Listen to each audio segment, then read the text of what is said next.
Ang mga kaibigan, naghahanap ng katotohanan, nakapos ka ba upang isaalang-alang ang masalimuot na tapestry ng kasaysayan, na pinagtagpi ng mga thread ng pananampalataya, linya, at tipan? Ngayon, binubuksan namin ang isang kamanghamanghang misteryo, isang kwento na nakalagay sa mismong puso ng banal na kasulatan, ang pagkakaiba sa pagitan ng mga Hebreo, Israelita, at mga Hudyo.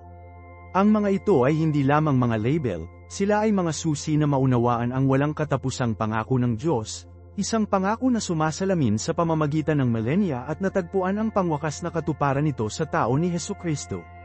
Ang mga pagkakaiba ay banayad, ngunit malalim, na nagbubunyag ng isang mas malalim na katotohanan tungkol sa relasyon ng Diyos sa kanyang bayan, isang katotohanan na lumilipas sa mga bloodlines at yamakap sa puso. Handa ka na bang magsimula sa paglalakbay na ito ng pagtuklas? Magsimula tayo sa salitang Hebreo. Ang salita mismo, Ivri, sa Hebreo, ay nangangahulugang isa na tumawid, isang madamdaming sanggunian kay Abraham, ang ama ng pananampalataya. Isipin ito Abraham, na iniwan ng mayabong na crescent, na tumatawid sa Euphrates, na nagpasok sa hindi alam, na ginagabayan ng walang tigil na pangako ng Diyos, tulad ng naitala sa Genesis Kapitulo 12 versikulo 1-3. Ang gawaing ito ng pagtawid ay nagpapahiwatig ng higit pa sa isang geographical na paglipat, ito ay kumakatawan sa isang espiritual na pagtawid, isang paglukso ng pananampalataya, isang pangako sa isang relasyon sa tipan sa makapangyarihan sa lahat. Ang pagiging isang Hebreo, sa makatuwid, ay hindi lamang isang pagtatalaga ng etniko, ito ay isang pagkakakilanlan na hinuhulaan sa tipan, isang testamento sa pagsunod at tiwala sa banal na plano ng Diyos. Ito ay isang linya na nakatali sa pananampalataya, isang pamana ang dumaan sa mga henerasyon, isang buhay na testamento sa katapatan ng Diyos. Tandaan, ang tawag ng Diyos kay Abraham ay hindi batay sa kanyang etniko o panlipunang paninindigan, ngunit sa kanyang pagpayag na sundin. Nagtatakda ito ng isang nauna para sa pag-unawa sa likas na katangian ng relasyon ng Diyos sa kanyang mga tao sa buong kasaysayan. Ito ay isang relasyon batay sa pananampalataya, hindi lamang dugo. Ito ay isang mahalagang punto, na muling bisitahin natin habang mas malalim tayo sa mga pagkakaiba sa pagitan ng tatlong pagkakakilanlan na ito. Susunod, ibabalik natin ang ating pansin sa mga Israelita. Ang terminong ito ay nagmula kay Jacob, na ang pangalan ay binago sa Israel. Malinaw na inilarawan ng Genesis Kapitulo 32 versikulo 28 ang mahalagang sandali na ito, na nagpapahiwatig ng isang malalim na paglipat sa buhay at kapalaran ni Jacob. Ang Israel ay naging progenitor ng 12 tribu ng Israel, isang bansa na pinili ng Diyos na maging kanyang espesyal na pag-aari, isang taong ipinagkatiwala sa kanyang tipan at kanyang batas. Ang kwento ng 12 tribu ay isang mayamang tapestry ng mga tagumpay at pagdurusa, isang testamento sa walang katapusang pag-ibig ng Diyos sa gitna ng pagkahulog ng tao. Ang Exodo 19 na ay detalyado ang tipan sa Sinai, isang pagtukoy ng sandali sa kanilang kasaysayan. Ang pagbuo ng 12 tribu ay minarkahan ang simula ng isang natatanging pambansang pagkakakilanlan, subalit mahalagang tandaan na ang pagkakakilanlan na ito ay panimula na nakaugat sa kanilang relasyon sa tipan sa Diyos. Ang kanilang katayuan bilang napiling tao ng Diyos ay hindi isang karapatan, ngunit isang responsibilidad, isang pagtawag na mabuhay alinsunod sa kanyang batas at maging isang ilaw sa mga bansa. Ngunit ang kwento ay hindi nagtatapos doon. Ang kaharian ng Israel, tulad ng alam natin, sa kalaunan ay nagpatong, na naghahati sa hilagang kaharian ng Israel at ang katimugang kaharian ng Juda. Ang dibisyon na ito ay magkakaroon ng malalim na mga kahihinatnan, na humuhubog sa mismong pagkakakilanlan ng mga tao ng Diyos sa mga siglo na darating. Ngayon, isaalang-alang natin ang salitang Hudyo. Ang pagtatalaga na ito, na nagmula sa tribo ng Juda, ay nagsagawa ng isang bagong kabuluhan pagkatapos ng pagbagsak ng hilagang kaharian ng Israel. Ang mga naninirahan sa katimugang kaharian lalo na mula sa mga tribo ng Juda, Benjamin, at Levi ay kilala bilang mga Hudyo. Ang pangalang ito, sa una ay nauugnay sa isang tiyak na linya ng tribo, sa kalaunan ay naging overarching identifier para sa mga inapo ng kaharian ng Juda, at sa kalaunan ang nangingibabaw na pagkakakilanlan na sumasaklaw sa lahat ng mga nanatiling tapat sa tipan, kahit na matapos ang pagkawasak ng templo sa Jerusalem. Ang ebolusyon na ito ng salitang Hudyo ay makabuluhan sapagkat itinatampok nito ang pabago-bago at patuloy na umuusbong na kalikasan ng pagkakakilanlan, lalo na kung nakikita sa pamamagitan ng lens ng pananampalataya at tipan. Ito ay isang kwento ng kaligtasan ng buhay, nababanat, at walang tigil na pananampalataya, isang kwento na patuloy na sumasalamin ngayon. Ang kwento ng mga Hudyo, sa makatuwid, ay isa sa walang hanggang pananampalataya, tiyaga, at isang malalim na koneksyon sa mga pangako ng Diyos. Ngunit paano nauugnay ang tatlong pagkakakilanlan na ito ang Hebreo, Israelita, at Hudyo sa isa't isa? Iyon ang tanong na tatalakayin namin sa susunod na segment. Kaya, paano nauugnay ang tatlong term na ito Hebreo, Israelite, at Hudyo? Hindi ito isang simpleng diagram ng Venn, sasabihin ko sa iyo yun. Isipin ito na katulad ng isang ilog, patuloy na dumadaloy, nagbabago ng kurso, kung minsan ay naghahati sa mga tributaries, ngunit palaging pinapanatili ang isang pangunahing koneksyon sa pinagmulan nito. Ang pagkakakilanlan ng Hebreo, ang pinakasinaunang, ay ang pinakamalawak. Saklaw nito ang buong pamana ng lingwistika at kultura ng mga taong nagsalita at patuloy na nagsasalita ng Hebreo, na sumusubaybay pabalik kay Abraham, Isaac, at Jacob. Ito ay isang pagkakakilanlan ng etniko at lingwistika, na hinuhulaan ang pagbuo ng bansa ng Israel. Isipin ito bilang bedrock, ang pundasyon kung saan itinayo ang iba pang mga pagkakakilanlan. Ang pagkakakilanlan ng Israel, kung gayon, ay isang subset ng pagkakakilanlan ng Hebreo. Hindi lahat ng mga Hebreo ay mga Israelita, ngunit ang lahat ng mga Israelita ay mga Hebreo. Ang Israeliteness ay nagpapahiwatig ng pagiging kasapi sa bansa ng Israel, na nabuo sa pamamagitan ng tipan sa Diyos sa Sinai. Ito ay isang pambansa at relihiyosong pagkakakilanlan, na tinukoy ng isang ibinahaging kasaysayan, batas, at pananampalataya.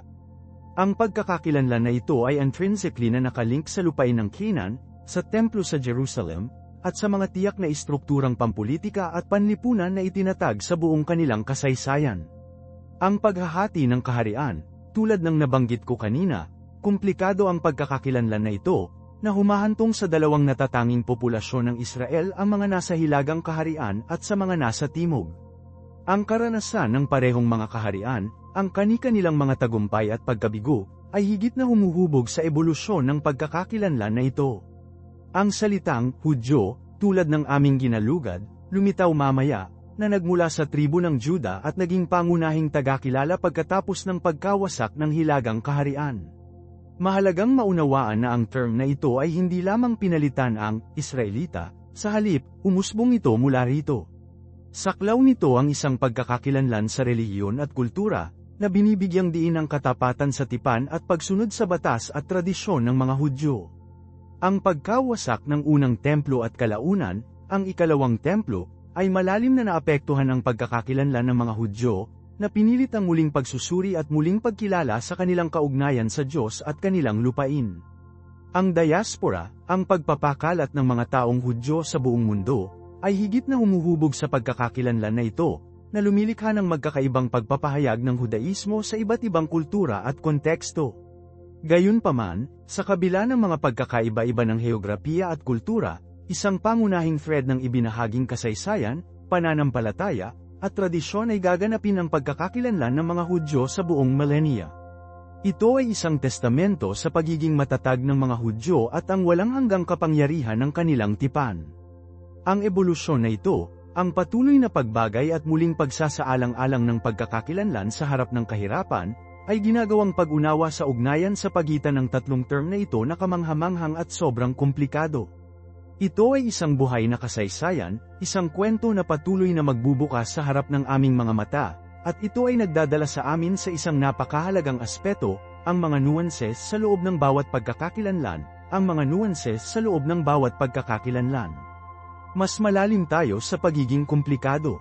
Isaalang-alang ang pagkakakilanlan ng Hebreo. Habang ito ay kumakatawan sa isang koneksyon sa pundasyon sa isang ibinahaging ninuno at wika, hindi ito monolithic. Kahit na sa loob ng sinaunang mundo, may mga pagkakaiba-iba sa pagsasanay at paniniwala. Mag-isip tungkol sa iba't ibang mga tribo, bawat isa ay may sariling mga tradisyon at kaugalian.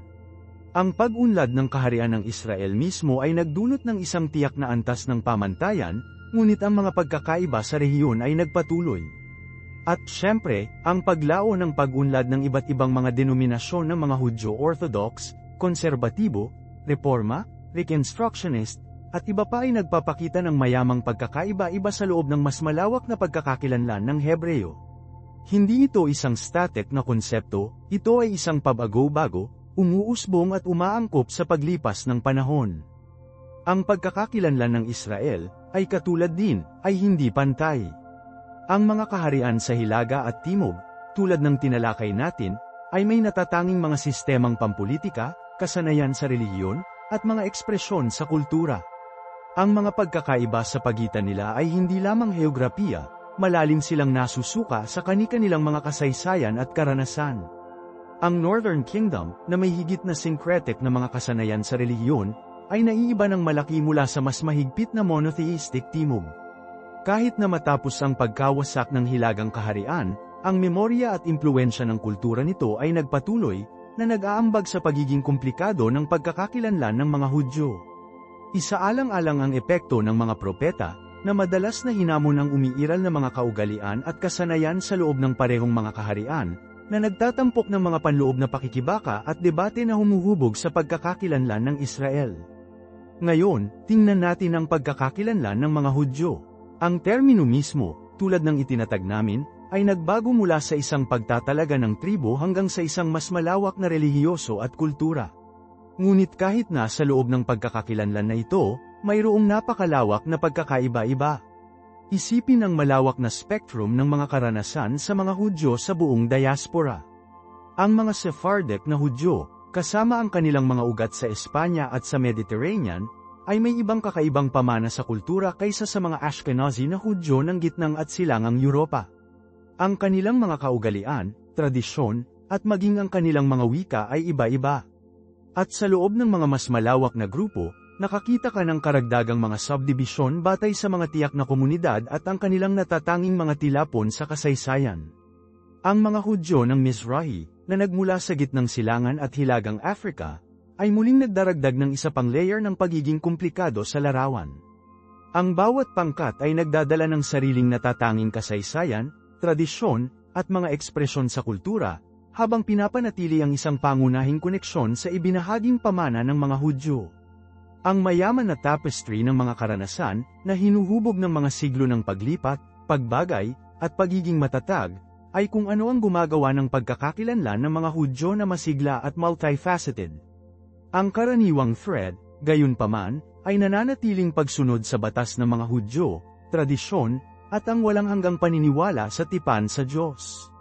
At ito ay nagdadala sa amin sa isang mas kamanghamanghang aspeto, ang interplay at overlap sa pagitan ng mga pagkakakilanlan na ito, kung paano nila naiimpluwensyahan at hinuhubog ang bawat isa, kung paano sila minsan ay sumasalungat, at kung paano sila sa huli ay nag-aambag sa mayaman at komplikadong kwento ng mga Hudyo. Kaya, ano ang iyong mga saloobin sa likido at pagkakaiba-iba sa loob ng mga sinaunang pagkakakilanlan na ito? Gusto kong marinig ang iyong mga pananaw sa mga komento sa ibaba.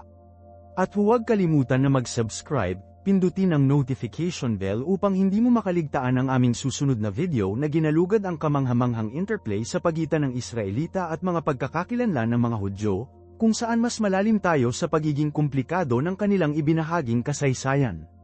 Hanggang sa pagkatapos, Shalom, at makikita-kita sa susunod.